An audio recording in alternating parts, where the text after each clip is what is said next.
दोस्तों, पहला जो सिम्टम है वो है फटीग यानी थकान, टायर्ड महसूस करना, हर समय थकान का एहसास होना। जी हाँ, आप समझ पा रहे होंगे कि यही सिम्टम डायबिटीज़ के साथ भी कनेक्टेड है और कुछ प्रॉब्लम्स के साथ भी। लेकिन अगर आप हर समय थका थका महसूस करते हैं तो थायराइड ग्लैंड है वो अंडर परफॉर्म कर रहा है, क्योंकि ये एनर्जी बैलेंस के लिए भी जिम्मेदार होता है। और जब एनर्जी बैलेंस गड़बड़ हो जाता है तो आपको जो एनर्जी लेवल है वो लो महसूस होने लग जाता है और इस तरीके से आप हर समय थका थका महसूस करते हैं। सिम्टम नंबर 2, वेट गेन, और ऐसा वेट गेन जो अनएक्सप्लेन्ड हो।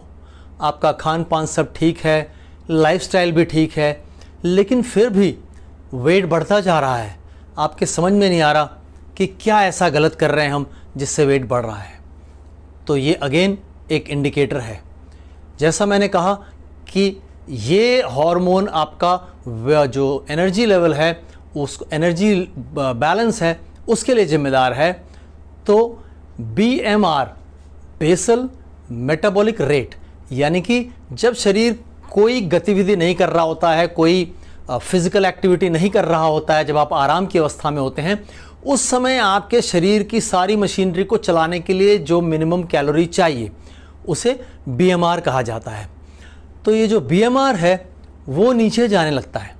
अगर आपका BMR नीचे जा रहा है तो ये एनर्जी इम्बैलेंस की वजह से होने लगता है, क्योंकि जो कैलोरी बर्न है वो लेस हो जाता है। यानी जो आराम की अवस्था में आप होते हैं तो उस समय जो आपका मेटाबॉलिज्म है वो जितनी कैलोरी बर्न कर सकता है उतनी नहीं कर रहा।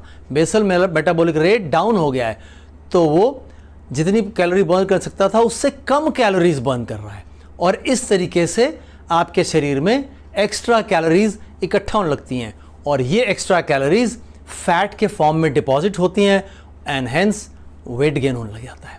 Number 3, excessive cold feeling. आपको पहले उतनी ही सर्दी में जितनी ठंड लगती थी उससे कहीं ज़्यादा ठंड लगेगी। धीरे धीरे आपको बाकी लोगों को जितनी सर्दियों में सर्दी महसूस हो रही है ना, 10 डिग्री टेम्परेचर है, 12 डिग्री टेम्परेचर है, 15 डिग्री टेम्परेचर है या 8 डिग्री है, बाकी लोगों को जितनी ठंड लग रही है उनके कंपैरिजन में आपको ज़्यादा ठंड महसूस हो रही है। तो कई लोग ऐसे बात करते हैं कि पहले इतना ठंडा नहीं लगता था पर इधर मुझे बहुत ठंडा लगता है। तो ये फिर सुई घूम रही है